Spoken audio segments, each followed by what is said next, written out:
I have one last duty. I almost forgot. That is to declare the National Sanitation Day program duly launched. And as you've been told, it will be the first Saturday of every month. And so, on behalf of government, on behalf of the people of Ghana, I have the honor and privilege of declaring the National Sanitation Day program duly launched. I'm supposed to press this button. If it works,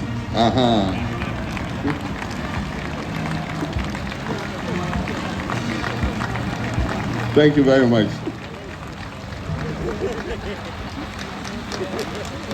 We're grateful to you, Your Excellency. Ladies and gentlemen, shall we do a resounding round of applause for His Excellency, the President of the Republic of Ghana, Mr. John Dramani Mahama. Addition of some items to the renowned Buzstop Boys, who are a group of great example. Shall we welcome His Excellency with a big round of applause?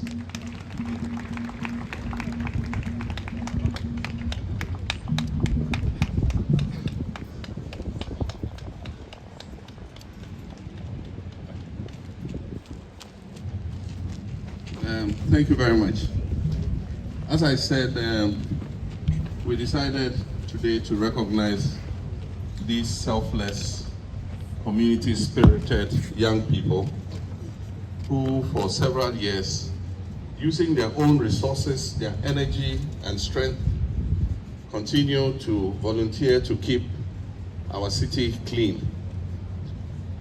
My attention was drawn to them, as I said, last year, and that was because they were appealing for a tricycle to be able to cut away the garbage when they have removed it. Tricycle is aboboya, for those of you who don't know a tricycle. And so I donated a tricycle to them.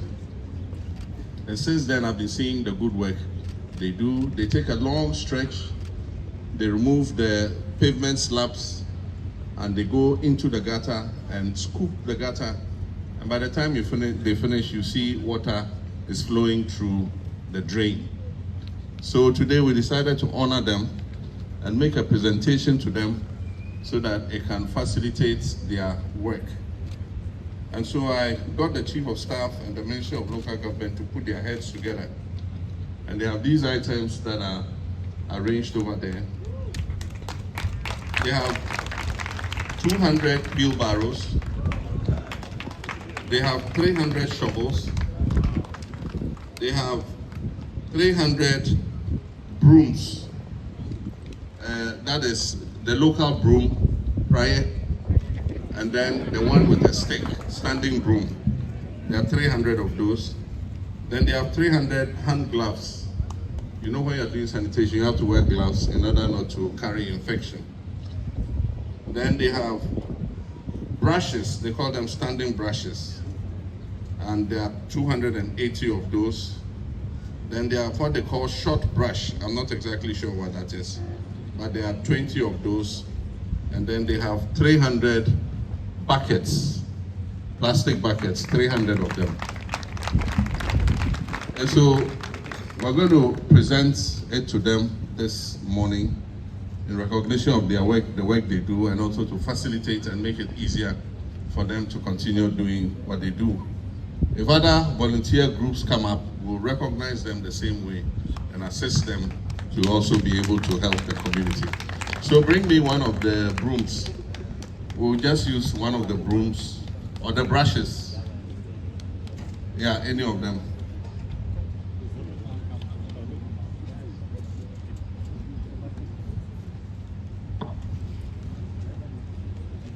So it's my honor and privilege to present these items to the Buzstop Boys.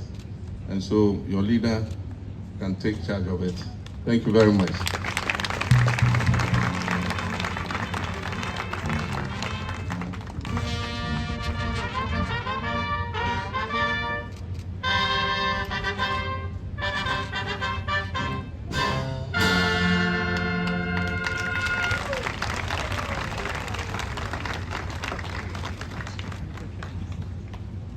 To remind you, Mr. President, there are already existing 12 young volunteer groups doing same as we do. The likes of Keep Kumasi Cleaner in Kumasi, the Brotherhood is in Koklobite, the Dangbe youth are somewhere, what's the name, Choco. Say, we are so grateful, and because of your kind support, many of the youth are seeing the need to be involved in this. Say, I am particularly passionate about this journey because I do understand that the foundation of life.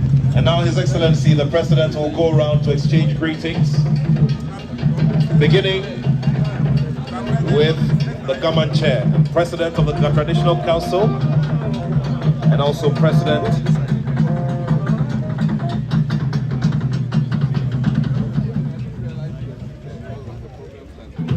Please make a space. We're grateful to Nana Chair, Jiahowo Yao Jibi. The second, who is the President of the National House of Chiefs and our chairman for today. Let's move.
Gentleman who has served this nation as a member of parliament, a vice president, and on a second occasion as president of the republic.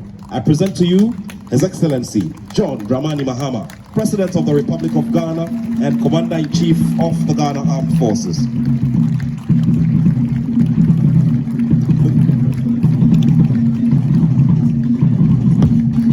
Thank you very much. Kindly resume your seats. Yeah. Thank you very much. Let me acknowledge His Royal Majesty Ni Takite Kochuru II and to thank him for lending this event with his gracious presence. Yesterday I was together with him at the sports stadium watching a titanic match between House of Hope and Olidade. For those of you who didn't hear about it, it was a 1-1 draw. And so everybody was victorious. I want to recognize also our clergymen who are here in their numbers. I want to thank you for lending your presence. I want to thank all our traditional authorities who have had the opportunity to join us. But most of all, to thank our chairman for gracing this occasion with his presence. He represents the chieftaincy institution, and his words have very profound effect that the chiefs are going to be an integral part of this program in order that it makes it a success. Every society has values, and in all societies, one most important value is the value of cleanliness. If you take any religious denomination, whether you're a Christian, you're a Muslim, or you belong to African traditional religion, all of them say and respect the slogan that cleanliness is next to godliness. You cannot be a godly person if you live in filth. You cannot be a godly person if you're not clean.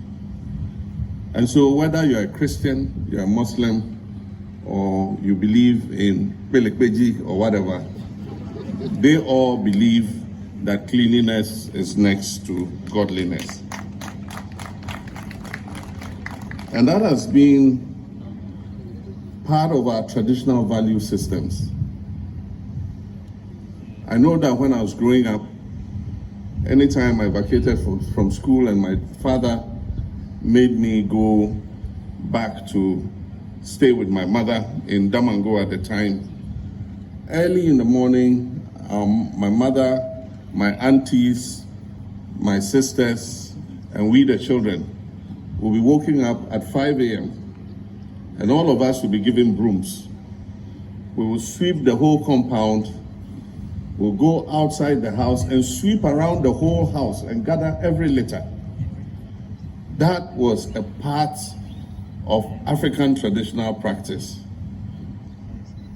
Unfortunately, today, that value system has broken down.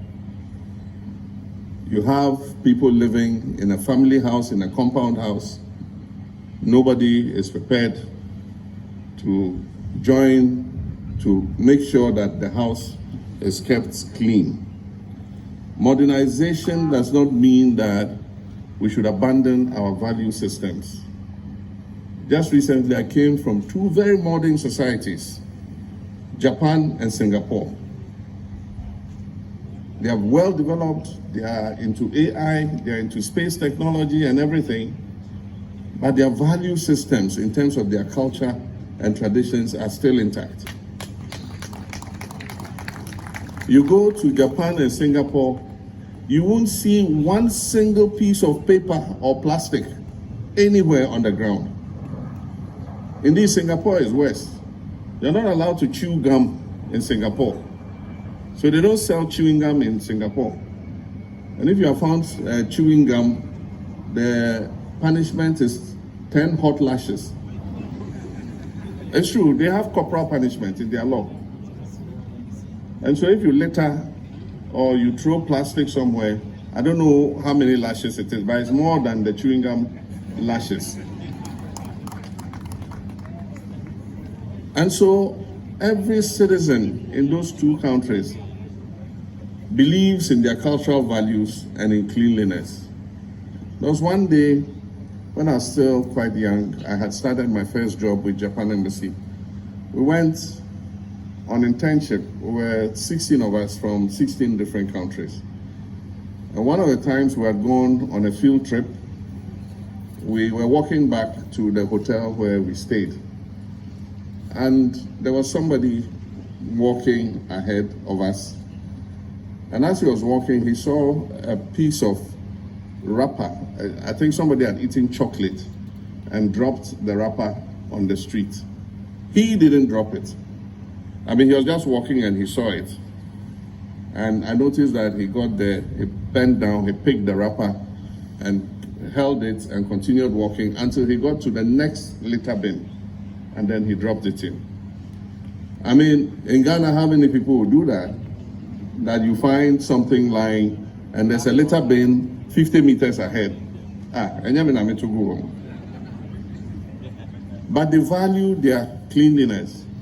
And so everybody is a part of it. But the beautiful thing is, they are trained from when they are children to believe in that value. And so when they grow, they don't depart from it. And so aside from organizing National Sanitation Days, we must inculcate in our children the spirit and awareness of cleanliness. I remember when I was young, we had a course in basic school called civics. For those of you who are my age, you will remember. The younger ones, I'm sure they don't know anything about it. But it was called civics. And for 1 hour every week, we were taught the values and courtesies and how to be a responsible citizen. And one of the course materials was what was mentioned, Courtesy for Boys and Girls. It was a very little book, and it showed you how to carry yourself as a responsible citizen. It even showed how you should use cutlery. And that when you're sitting and eating with other people, don't belch. I mean, all those things we were taught when we were young. And so when I go for lunch with people, I don't belch. And they even taught us that while you're chewing, don't open your mouth and be chewing sharp, sharp, sharp, sharp. And so when I go for lunch with people, I don't chew sharp, sharp, sharp like that. And so we must, the saying goes, it says, teach the child the way they should go, and when they grow, they shall not depart from it.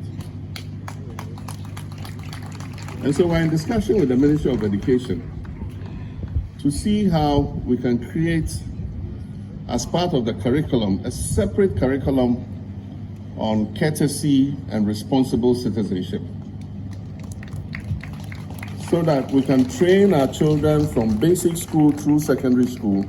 And I believe that if we train them properly, when they grow, they will not depart from it. We all know the people we used to call tangas or sama-sama. Oh, I thought those were children there. Oh, hygiene, environmental officers. Okay, I'm coming to you. Now they call them environmental officers, or is it hygiene officers? But let me tell you, those who are called tangas were more feared than you.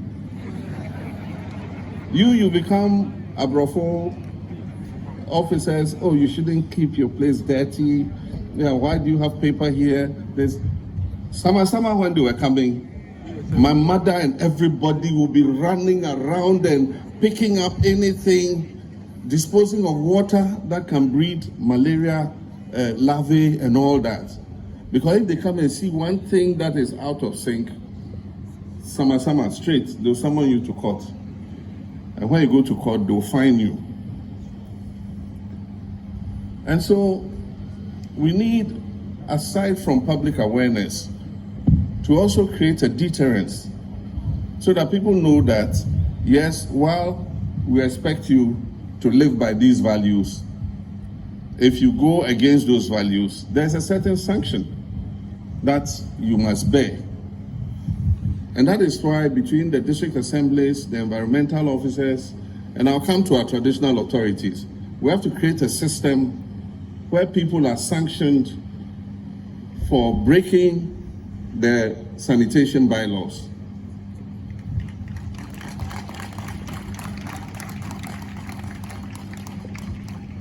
People take rubbish and go and dump it anywhere.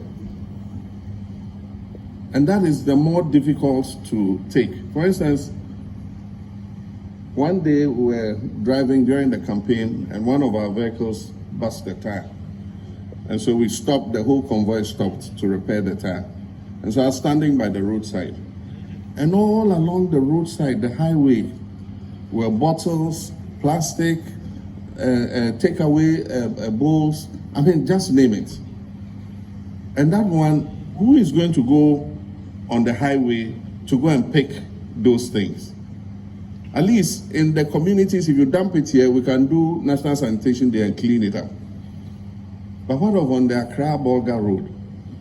When are we going to get people to go all along the road to Bolga and pick things up? And so dumping out of vehicles is even more dangerous because they are not putting it where we can go and collect it. But these are all things that we should draw attention to. Now I come to the role of chiefs. Our chiefs were the leaders when it comes to voluntarism and communal labor and cleanliness. Unfortunately, with independence, new constitutions and all that, the authority of the chiefs has been eroded in terms of the power that they can exercise within their traditional areas. I am in favor of restoring some of the authority back to chiefs, especially in respect of our environment and sanitation. We have a national constitutional review process ongoing, and in that process, some amendments will be done to the Constitution. And I think that the National House of Chiefs and all the Regional House of Chiefs must look at that chapter properly so that we can bring amendments that will reinstate some of the powers of the chiefs. I believe that in every community there's a chief. And so if in every community there's a chief, we can put a sanitation court in the palace of the chief.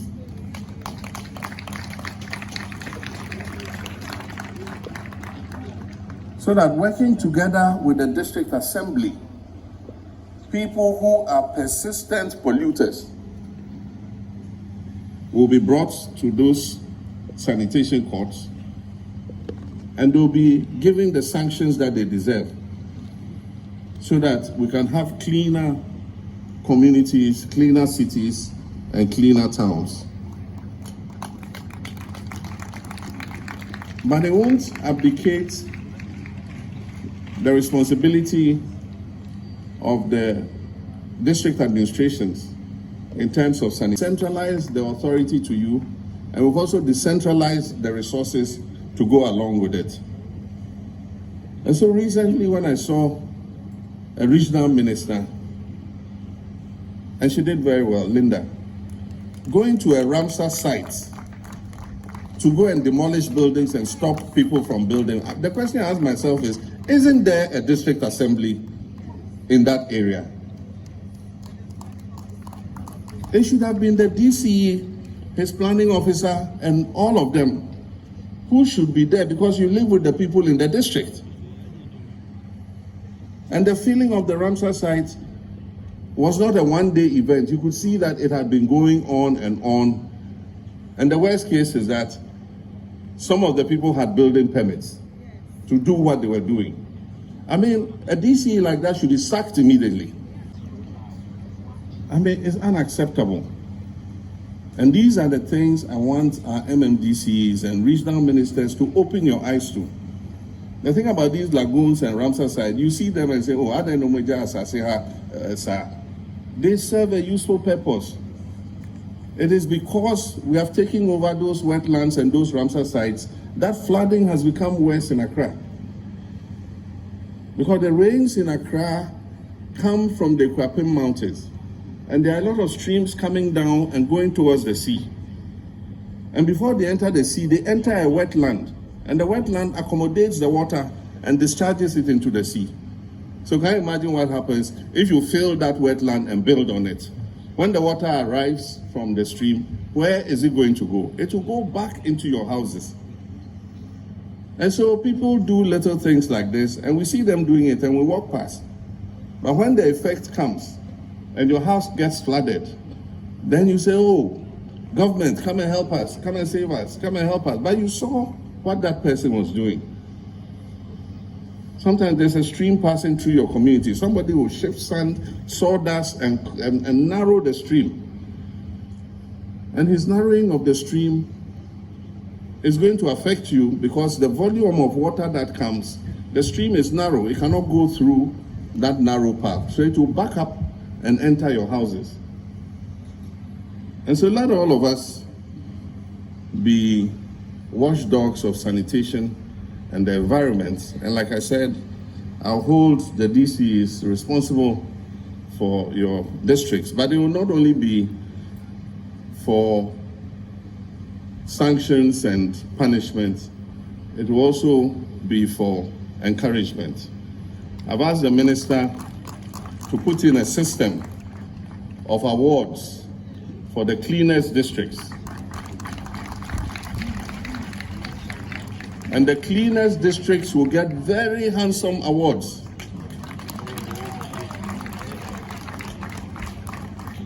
And so he's going to put it together and bring a report to cabinet, who will approve it. And every year we'll make provision for the cleanest district awards.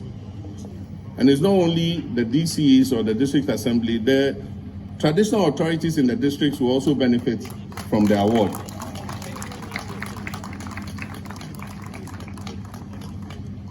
Today, the spirit of volunteerism is dying. Before, we would all come out, the chief will beat the gong gong, everybody comes out, and then we'll clean our whole community, or we'll go and do some public service.